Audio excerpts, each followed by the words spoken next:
जय हिंद साथियों, एक बार फिर से आप सभी साथियों का अपने चैनल फार्मेसी स्टडी अड्डा पर स्वागत है। साथियों, जैसा कि साथियों हम लोग पढ़ रहे थे क्या फार्मेकोथेरेप्यूटिक, तो उसमें आज जो हमारा टॉपिक है साथियों, वो टॉपिक है गैस्ट्रोइंटेस्टाइनल सिस्टम डिसऑर्डर। तो साथियों, मैं विश्वास करता हूँ कि आप लोगों को ये जो टर्मिनोलॉजी है गैस्ट्रोइंटेस्टाइनल, ये इसका मतलब पता होगा। यदि नहीं पता तो कोई टेंशन की बात नहीं, हम आपको अभी एक्सप्लेन करेंगे व्हाट इज गैस्ट्रोइंटेस्टाइनल सिस्टम। ठीक है साथियों, तो हम लोग देखते हैं कि व्हाट इज गैस्ट्रोइंटेस्टाइनल सिस्टम। तो जो साथियों गैस्ट्रोइंटेस्टाइनल है, ये दो शब्दों से मिलकर के बना हुआ है। आप लोगों को जैसा दिख रहा होगा, पहला है गैस्ट्रो, GASTRO। गैस्ट्रो का मतलब होता है साथियों stomach, stomach stomach and intestinal का मतलब होता है इंटेस्टाइन। यानी साथियों जो गैस्ट्रोइंटेस्टाइनल सिस्टम होता है, इसका मतलब ये हुआ कि ऐसा सिस्टम जिसमें हमारा स्टमक और इंटेस्टाइन इन्वॉल्व हो, उसे हम लोग गैस्ट्रोइंटेस्टाइनल सिस्टम कहते हैं। तो साथियों जो हमारा जीआई ट्रैक्ट होता है, गैस्ट्रोइंटेस्टाइनल ट्रैक्ट होता है, वो हमारे बकल कैविटी से स्टार्ट होकर के हमारे एनस तक चलता है, जैसा कि हम आपको इस फिगर के माध्यम से दिखाना चाह रहे हैं। देखिए, ये मान लीजिए एक बंदा है, ये उसका क्या हो गया, माउथ हो गया। थोड़ा फिगर सही नहीं बना है, लेकिन आप लोग समझ सकते हैं। ये माउथ हो गया, ये बकल कैविटी, फिर ये आपका क्या आता है, फेरिंग्स आता है। फेरिंग्स आगे चल के लैरिंग्स में, उसके बाद ओसोफेगस। तो ये जो लैरिंग्स होती है साथियों, ये हमारी विंड पाइप कहलाती है, विंड पाइप कहलाती है, जो हमारे रेस्पायरेशन में हेल्प करती है। और ये ओसोफेगस जो है हमारा फूड पाइप कहलाता है। ठीक है, फूड पाइप कहलाता है।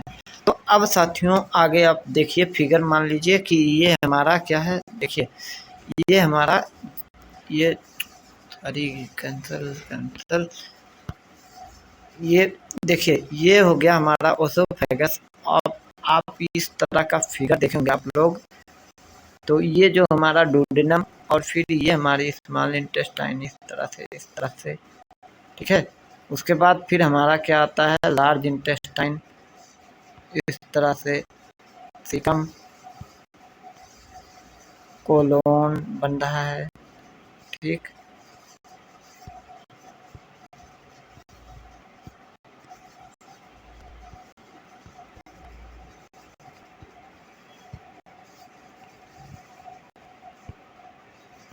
ये हमारा एनस हो गया। ठीक, तो अब देखिए ये हमारा क्या है, ओसोफेगस, ओइसोफेगस। ठीक है, ये हमारा क्या है, इसोफेगस, और ये हमारा है स्टमक, स्टोमक। ठीक है, तो साथियों ये जो हमारा गैस्ट्रोइंटेस्टाइनल ट्रैक्ट होता है, अगर इसमें किसी प्रकार का कोई डिजीज या डिसऑर्डर हो जाए, तो इसी को हम लोग कहते हैं gastro system, gastrointestinal system disorder. तो आज जो हमारा साथियों टॉपिक है, वो है GERD, gastro esophageal reflux disease. GERD क्या होता है साथियों, वह कंडीशन होती है जिसमें जो हमारा लोअर इसोफेजियल स्फिंक्टर होता है, जो ये होता है हमारा लोअर इसोफेजियल स्फिंक्टर होता है, ये क्या होता है, रिलैक्स हो जाता है, या फिर ये ओपन कंडीशन में हो जाता है। तो क्या होते हैं, हमारे जो स्टमक के एसिडिक कंटेंट होते हैं, यानी जो स्टमक का एसिडिक कंटेंट होता है, जिसमें कि हमारा फूड वगैरह होता है, वो क्या होता है, वो रिफ्लेक्स डिजीज के, यानी रिफ्लेक्स, रिवर्स रिफ्लेक्स या रिवर्स पेरिस्टल्सिस के तहत ये क्या होता है, हमारे माउथ से बाहर आने लगता है।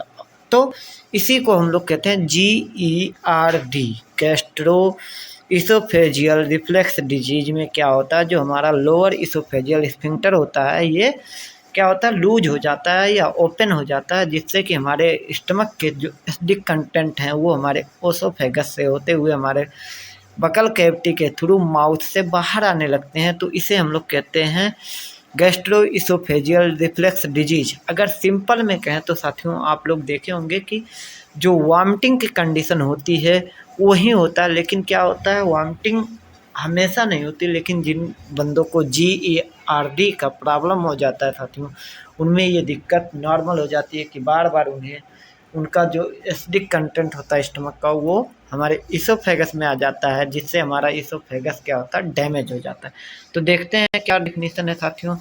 तो डिफिनीशन क्या है देखिए, इसमें कहा gastro oesophageal reflux disease is a condition in which stomach acid frequently flows back into the esophagus and irritates the esophageal lining। इसका मतलब है कि ये कह रहा है साथियों कि जो हमारा गैस्ट्रो इसोफेजियल रिफ्लक्स डिजीज है वह अवस्था होती है जिसमें कि हमारे स्टमक का जो एसिडिक कंटेंट है वो फ्लो बैक वापस दोबारा आ जाता है किसमें, इसोफेगस में, and irritate the oesophageal lining. ठीक है, क्योंकि आप लोगों को पता होगा कि जो हमारा ये साथियों ये होता है कि यहाँ से जो हमारा फूड पहले क्या होता है, इसोफेगस में जाता है, बकल कैविटी, बकल कैविटी से फेरिंग, फेरिंग से इसोफेगस में, फिर यहाँ से स्टमक में जाता है और फिर इसके बाद ये आगे इंटेस्टाइन में जाना चाहिए। लेकिन जिन बंदों को जीआरडी की प्रॉब्लम हो जाती है उनमें क्या होता है, ये इंटेस्टाइन में हमारा कंटेंट ना जा करके फिर से रिफ्लेक्स डिजीज के तहत हमारा क्या होता है, इसोफेगस में आने लगता है। और जब इसोफेगस में आने लगता है साथियों तो वहाँ पे ये इरिटेशन काज करता है और हमारे इसोफेगस को क्या करता है, डैमेज कर देता है। ठीक है, अब इटियोलॉजी देखते हैं साथियों। इटियोलॉजी का मतलब क्या होता है, कारण, काज जिसको हम लोग कह सकते हैं। इटियोलॉजी का मतलब काज भी होता है। इटियोलॉजी क्यों काज होती है ये डिजीज, तो देखिए कह रहा है in normal condition the lower esophageal, LES जो है साथियों इसका मतलब होता है lower esophageal sphincter closes tightly after food enter the stomach. क्या होता है, नॉर्मल कंडीशन में क्या होता है, जो हमारा लोअर इसोफेजियल स्फिंक्टर होता है बंद हो जाता है साथियों जब हमारा फूड जो है इसोफेगस से स्टमक में इंटर कर जाता है। इफ इट बिकम वीक और relaxes it remains open and the stomach content rise back up into the esophagus। कह रहा है जब साथियों हमारा जो ये लोअर इसोफेजियल स्फिंक्टर होता है ये वीक हो जाता है या रिलैक्स कर जाता है तो इस कंडीशन में क्या होता है, ये ओपन रह जाता है और जिससे क्या होता है जो हमारा स्टमक का एसिडिक कंटेंट होता है वो बैक फ्लो करता है हमारे इसोफेगस में, काजिंग GERD। और यही हमारा क्या कंडीशन कहलाता है, GERD, gastro esophageal reflux disease. Following are the contributing factor. साथियों नीचे कुछ कंट्रीब्यूटिंग फैक्टर दिए गए हैं जिसको हम लोग देख लेते हैं वन बाय वन करके। पहला, excessive abdominal pressure during pregnancy, some women experiences heart burn daily due to this increased pressure. तो साथियों इसमें कह रहा है कि क्या होता है, जो लेडीज होती हैं जो प्रेगनेंसी के दौरे में होती हैं, क्या होता है प्रेगनेंसी के टाइम जो हमारे एब्डोमिनल कैविटी होती है उसका क्या होता है, प्रेशर बढ़ जाता है। क्यों, क्योंकि जो हमारा यूटेरस होता है साथियों वो उसमें जब बच्चा यानी बेबी जो हमारा पल रहा होता है क्या होता है, वो ऑक्यूपाई करता है हमारे एब्डोमिनल कैविटी के मैक्सिमम स्पेस को, जिससे कि हमारा क्या होता है, एब्डोमिनल कैविटी का प्रेशर जो है बढ़ जाता है। और जब एब्डोमिनल कैविटी का प्रेशर बढ़ेगा तो हमारे स्टमक पे प्रेशर पड़ता है और स्टमक का कंटेंट जो है वो ऊपर की तरफ फ्लो बैक करने के उसमें पोजीशन में आ जाता है और फ्लो बैक हो जाता है तो हमें जीआरडी हो जाती है। फिर कह रहा है दूसरा पॉइंट क्या है, सम स्पेसिफिक फूड। कुछ ऐसे भी फूड होते हैं साथियों जिनको देख करके या जिनको खाने के बाद हमें इरिटेशन महसूस होता है और जब हमारे स्टमक में इरिटेशन होता है तो फिर ये क्या होता है, हमारे लोअर इसोफेजियल स्फिंक्टर को क्रॉस करते हुए ओसोफेगस से होते हुए फिर ये बाहर आने की कोशिश करता है।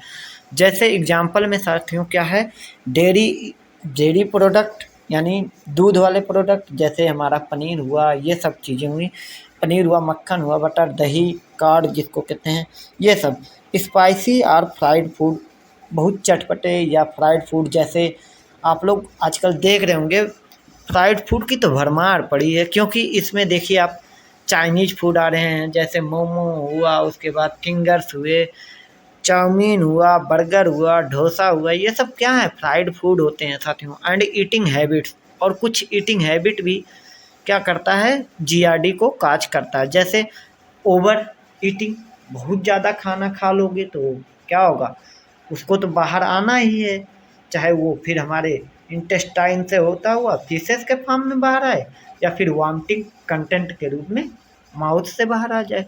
तो ये होता है। फिर तीसरा है medication that include medicine for asthma.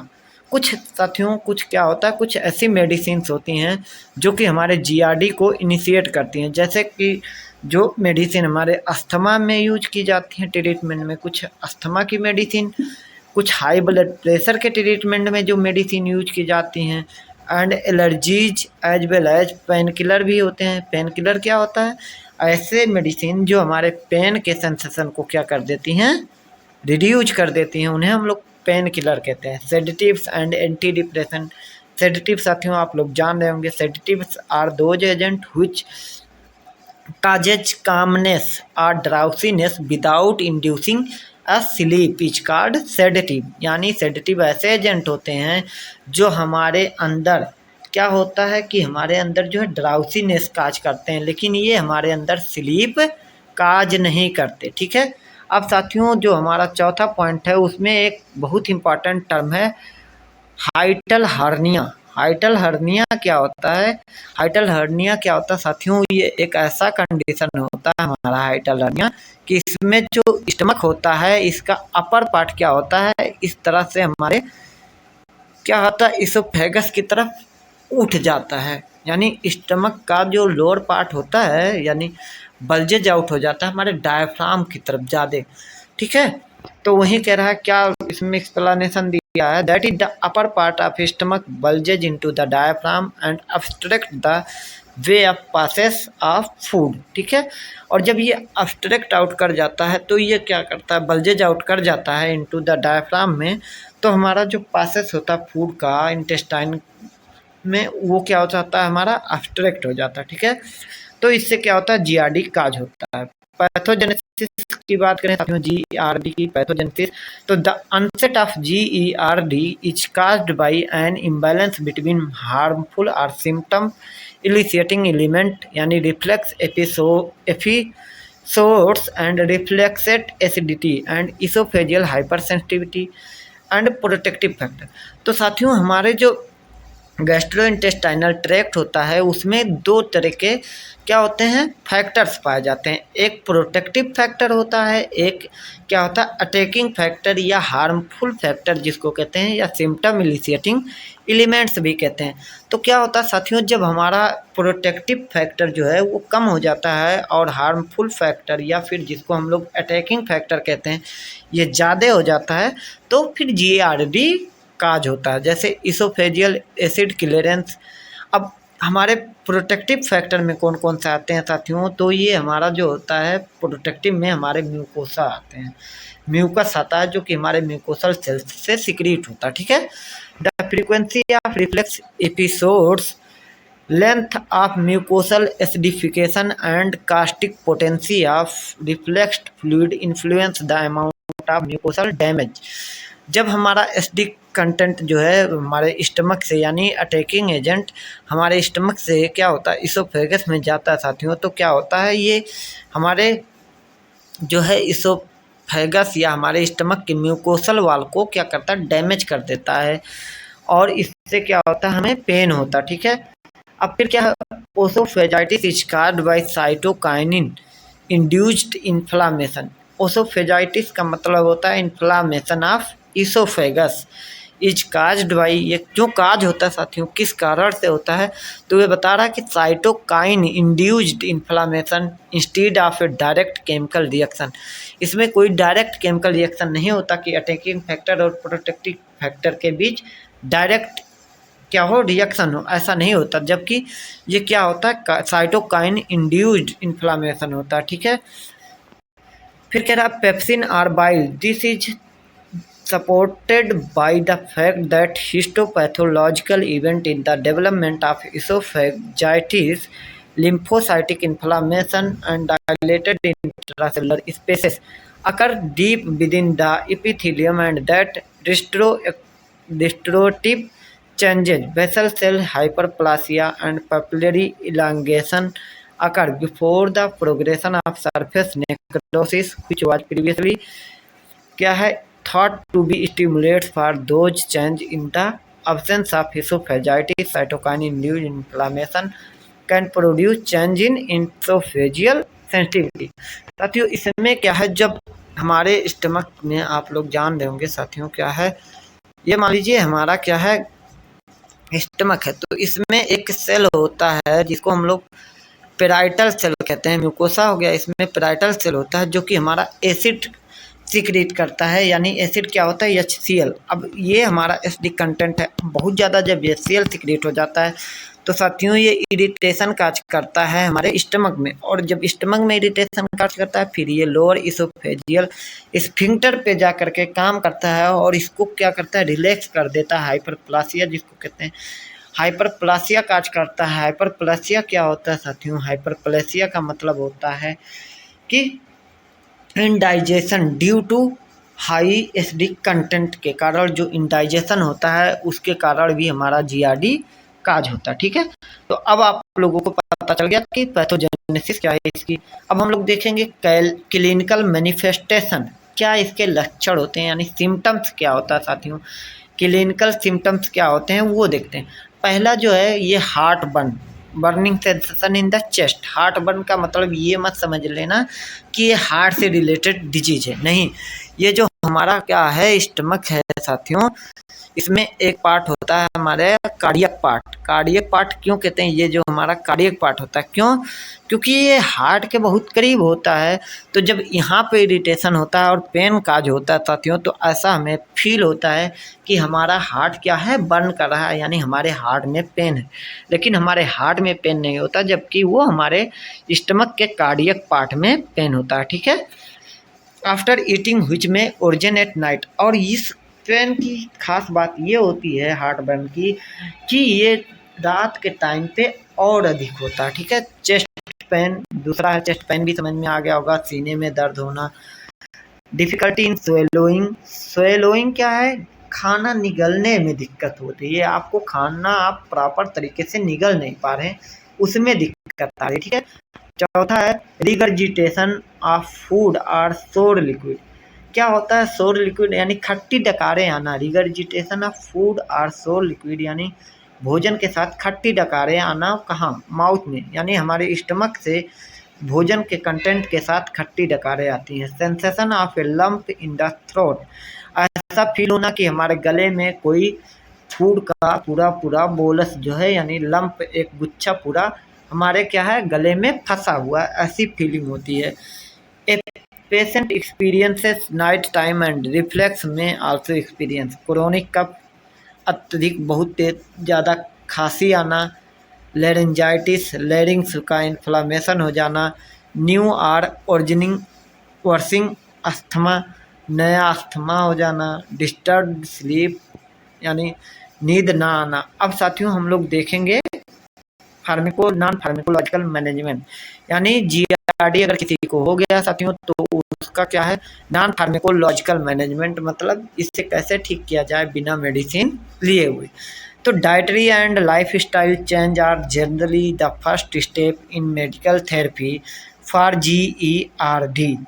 कह रहा है डाइटरी और लाइफ स्टाइल चेंजेज, यानी अगर हम लोग अपने डाइट को सही कर लें और लाइफ स्टाइल को सही कर लें तो हम GERD से रिलीफ प्राप्त कर सकते हैं। Food that increases gastric acidity, ऐसे फूड जो कि हमारे गैस्ट्रिक एसिड के सिक्रीशन को बढ़ा देते हैं, जैसे कैफिनेटेड फूड, बेवरेजेज हो गए, डीकैफिनेटेड कॉफ़ी हो गया, ये क्या करते हैं हमारे स्टमक में एसिड कंटेंट को बढ़ा देते हैं। ठीक है, reduce lower esophageal sphincter pressure, fatty food, chocolate, peppermint and spearmint जो होते हैं ये हमारे इसोफेजियल स्फिंक्टर के प्रेशर को क्या करते हैं कम कर देते हैं। ठीक है, affect the esophageal peristalsis, coffee, alcohol and acidic liquid or slow gastric emptying fatty acid, enhance the reflex. It also gets bad after heavy meals which raise stomach pressure because of the desire to vent the bloated stomach. Smoking impairs esophageal motor function and promote air swallowing resulting in frequent bleaching। क्या कह रहा है कि साथियों जो हम लोग caffeinated food लेते हैं या कैफिनेटेड बेवरेजेज लेते हैं या कॉफ़ी लेते हैं, ये हमारे स्टमक में एसिडिक कंटेंट को क्या करते हैं इंक्रीज कर देते हैं, और जो हम लोग फैटी फूड लेते हैं, ये हमारे लोअर इसोफेजियल के प्रेशर को क्या करता है, स्फिंक्टर के ये रिड्यूस कर देता है और ये फिर गैस्ट्रिक इम्पटिंग टाइम को बढ़ा देता है, ठीक है। और इससे क्या होता है, रिफ्लेक्स के चांस जो हैं वो ज़्यादा हो जाते हैं, ठीक है। तो अगर इन सब चीज़ों से हम बच जाएं, यानी हम लोग कैफिनेटेड फूड का यूज कम कर दें, कैफिनेटेड बेवरेज कम लें और फैटी फूड थोड़ा कम लें, तो हम लोग इससे बच सकते हैं, ठीक है। Gravity is a vital in retaining gastric content in the stomach and restoring old recycled material to the stomach. When reflex occurs, the anti-reflex barrier is frequently poor in people with GERD. As a result, reflex therapy includes preventing lying down after dining and raising the head of bed. Reflex symptoms can rise with weight gain and diminish with weight loss for unclear causes. As a result, people who are overweight are frequently advised to lose weight. तथ्यों इस paragraph में ये बताया गया है कि जो gravity होती है, यानी गुरुत्व बल होता है, हमारा गुरुत्वाकर्षण बल होता है, ये हमारे गैस्ट्रिक कंटेंट को लोअर साइड में क्या करने में, स्थिर रखने में हेल्प करती है। यदि हम लोग को क्या कर रहे हैं, खाना खाने के बाद तुरंत सो गए तो जीआरडी की प्रॉब्लम हो सकती है, क्योंकि ये ब्लोटिंग काज करता है, हमारे स्टमक में गैस का फॉर्मेशन करता है। तो हमें ये ध्यान रखना है कि हम जब सोएं, यानी हम जब सोएं बेड पे, तो हमें अपने सर को क्या है, पिल्लो की सहायता से थोड़ा अपने बॉडी के लेवल से उठा करके रखना चाहिए, ठीक है। अगर हम ओवर वेट हैं, यानी हमारा वेट बहुत ज़्यादा है, तो हमें अपने वेट को क्या करना है, लॉस करना चाहिए, ठीक है। इससे हम जीआरडी से बच सकते हैं। Common tips for reducing oesophageal reflex symptoms include limiting the intake of food item that enhance stomach acidity. सबसे पहले हमें क्या करना चाहिए कि ऐसे फूड को लेना बंद कर देना चाहिए जो हमारे स्टमक में एसिडिक कंटेंट को बढ़ाते हैं। Avoiding meals that lower the pressure in the lower esophageal sphincter. ऐसे फूड को, जैसे कि फैटी फूड वगैरह को लेना बंद कर देना चाहिए, क्योंकि ये हमारे लोअर इसोफेजियल स्फिंक्टर के प्रेशर को क्या करते हैं, कम कर देते हैं। Preventing meal that cause peristalsis problem. ऐसे फूड को लेना बंद कर देना चाहिए जो हमारे गैस्ट्रोइंटेस्टाइनल ट्रैक्ट, जीआई ट्रैक्ट में पेरिस्टाल्सिस के क्या है, पेरिस्टाल्टिक मूवमेंट को डिस्टर्ब कर रहे हों। Limiting the food items take a long time to digest. ऐसे भोजन को लेना हमें थोड़ा कम कर देना चाहिए जो लंबे समय तक डाइजेस्ट नहीं होते। Staying away from heavy meals. हमें बहुत ज़्यादा ओवर फूड इनटेक नहीं करना है, हमें कम ही फूड खाएं तो वो बेटर होता है। Quitting of smoking. हमें तुरंत ही स्मोकिंग को बंद कर देना चाहिए। Not lying down after eating. खाने के तुरंत बाद नहीं सोना चाहिए हमें। Rising the head of bed. जब हम सोएं तो अपने हेड को जो है अदर बॉडी के लेवल से थोड़ा उठा करके रखें पिल्लो की सहायता से। Shedding weight if over weight. हमें अपने वेट को क्या करना चाहिए, कम करना चाहिए यदि हम ओवर वेट हैं। ऐसा नहीं कि आप पता लगा अंडर वेट हो और वेट लॉस कर रहे हो, तो पता लगेगा कि उसके साथ साथ जीआरडी तो ठीक हो रही है, लेकिन उसके साथ साथ आप ठीक हो जाएंगे, यानी हमेशा के लिए उठ जाएंगे, ठीक है। तो ये नहीं करना है। यदि आप ओवर वेट हैं तभी आप अपने वेट को कम करें, ठीक है। आप देखेंगे साथियों फार्माकोलॉजिकल मैनेजमेंट, ठीक है।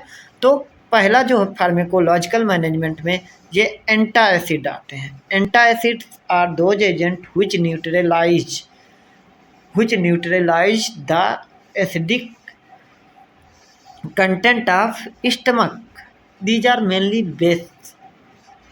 ये जो एंटा एसिड होते हैं ये मेनली बेस होते हैं। ये क्या करते हैं, जो हमारे स्टमक में एसिड होता है उसको न्यूट्रलाइज करते हैं, ठीक है। अब एंटा एसिड दो प्रकार के होते हैं, सिस्टमिक और नॉन सिस्टमिक। तो वो हम लोग फार्माकोलॉजी जब पढ़ेंगे तो उसमें देखेंगे, ठीक है। तो क्या है antacid, these drugs example Tums, Rolaids, Mylanta, Riopan and Maalox neutralise the stomach acid and provide quick relief, ठीक है। फिर H2 receptor blocker, these drugs ये क्या करते हैं, हमारे स्टमक में पाए जाने वाले वाले हिस्टामिन 2 रिसेप्टर को ब्लॉक कर देते हैं, क्योंकि हिस्टामिन 2 रिसेप्टर जो होता है ये प्रोटॉन को रिलीज करता है और एसिडिक कंटेंट की सिक्रीशन को बढ़ा देता है। ठीक है, तो ये ड्रग जो होती हैं ये हमारे H2 रिसेप्टर को ब्लॉक कर देती हैं। ये ड्रग कौन कौन से हैं? Tagamet, Pepcid, AC, Axid AR and Zantac decrease acid production. फिर हम लोग देखते हैं तीसरी category, proton pump inhibitor, PPI जिसको शॉर्ट में कहते हैं साथियों। ये क्या करते हैं? हमारे प्रोटॉन पंप को क्या करते हैं? इनहिबिट कर देते हैं। हमारे प्रोटॉन पंप के एक्टिविटी को ये क्या करते हैं? इनहिबिट कर देते हैं या रिड्यूस कर देते हैं, क्योंकि प्रोटॉन पंप यदि एक्टिव रहेगा और अपना फंक्शन परफॉर्म करेगा तो हमारे स्टमक में जो एसिडिक कंटेंट होगा वो ज़्यादा हो जाएगा। ठीक है, अब एग्जाम्पल कौन कौन से हैं? Prevacid, Prilosec, Zegerid, Nexium, Protonix, Aciphex and Dexilant are stronger acid blockers that also heal and the damaged esophageal tissues. फिर बेक्लोफेन, it is a prescription drug that reduce the relaxation of lower esophageal sphincter and prevent acid reflux. Prokinetic भी आते हैं, these drug help in emptying the stomach faster. इथ्रोमाइसिन ये एक antibiotic है जो कि हमें क्या करती है? Emptying of the stomach faster. ठीक है, तो इसके साथ साथियों आज हमारा जो डिजीज था GERD, गैस्ट्रोइसोफेजियल रिफ्लक्स डिजीज, वो समाप्त हुआ। जय हिंद साथियों, मिलते हैं नेक्स्ट वीडियो में।